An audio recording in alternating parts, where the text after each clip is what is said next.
pressed for time, so we're going to move on to the lightning round right now. We sort of got a mini preview there of how the lightning round works. It's designed to sort of get at a series of questions, designed to bring out quick answers, preferably maybe yes or no, or maybe a one or two word answer.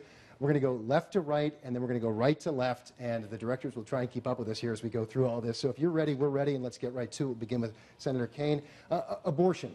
Under what circumstances, if any, do you support abortion? I believe women should always be able to make their own health care decisions every single time, under every circumstance.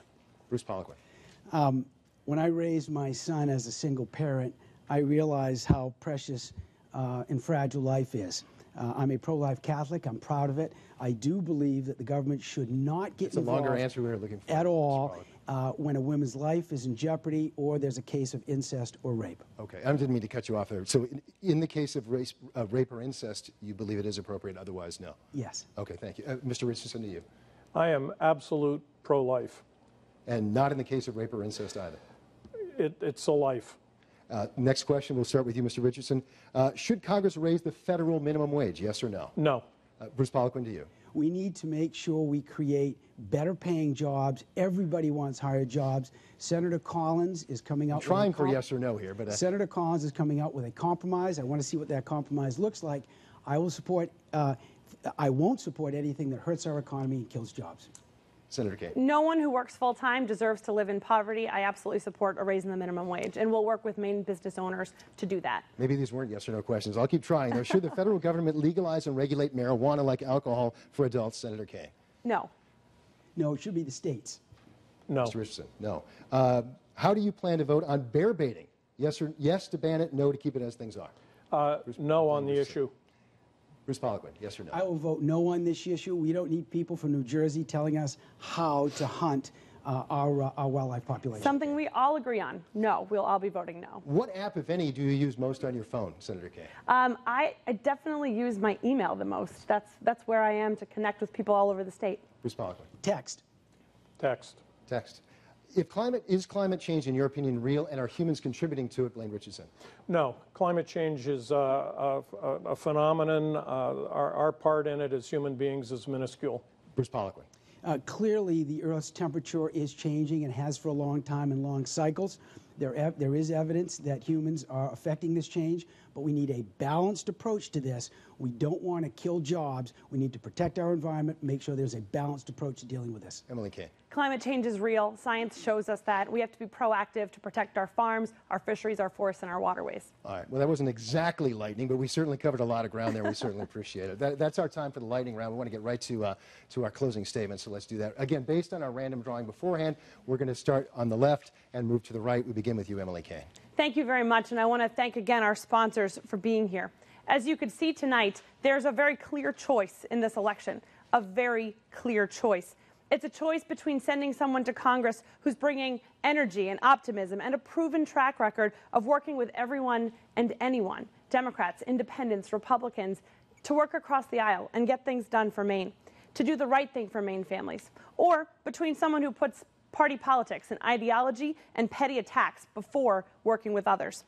The problems facing us today can't be solved by one party platform or only by one side of the aisle. It needs to be solved by those who are willing to sit down at the table and work together without compromising their core values to get things done and make things better. I will be that voice at the table for Maine people, and I'm proud to stand before you and ask for your vote on November 4th. Thank you. I'm State Senator Emily Cain. Thank you very much. And Bruce Poliquin, you have 1 minute as well, please. Thank you. Our country is on the wrong path, and everybody knows it. We have too many career politicians in Washington who have never created jobs. Like Ms. Cain, they increase the spending that we have in government, they run up the national debt, they expand welfare, and then they tax us to death to pay for all this. And to make matters worse, career politicians bicker and point fingers. And as they're doing that, they're pushing up the cost of heating our homes, buying gasoline, and paying for our electric bills. Ms. Cain promotes the same extreme liberal policies as Nancy Pelosi. Now, these policies are the ones that are smothering our economy and killing jobs.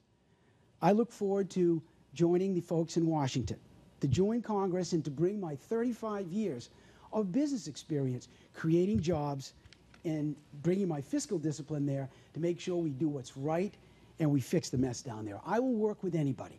Republicans, Democrats, Independents, anybody who wants to address our serious problems in Washington that are killing jobs up here in Maine. So on November 4, I ask you to go to the polls. And I ask you to bring your parents, and bring your kids, and bring your neighbors and your coworkers, and go to the polls and vote for Bruce Poliquin for Congress. I'd appreciate that. Thank you very much. Thank you very much. And Blaine Richardson, to you, please. Blaine Richardson, tonight you can see you have a clear choice. You have a career Wall Street broker that brought us TARP and corporate bailout, and we have a young leader, career politician with little life experience. Or you have myself. I've worked in factories alongside you. I've worked at the cod end of a trawler. I've tilled the soil and harvested. I've worked in the woods. And I've stood shoulder to shoulder with my fellow veterans in harm's way and standing the midnight watch. We have a government down in Washington, D.C. that we cannot trust anymore. And if you're as fed up as I am, I'm willing to get down and give you a voice. It is time that we get down and straighten out Washington, D.C. God bless you, God bless Maine, God bless the United States of America. Thank you very much. And as our format is, there are no rebuttals for closing statements, and we're out of time at this point. A big thanks to the candidates, to Nell Gluckman and our partners at the Bangor Daily News, and of course to you, our viewers. The next debate is less than a week away. It will feature the candidates for governor. It'll be live at Hannaford Hall, USM in Portland, 7 p.m. next Monday.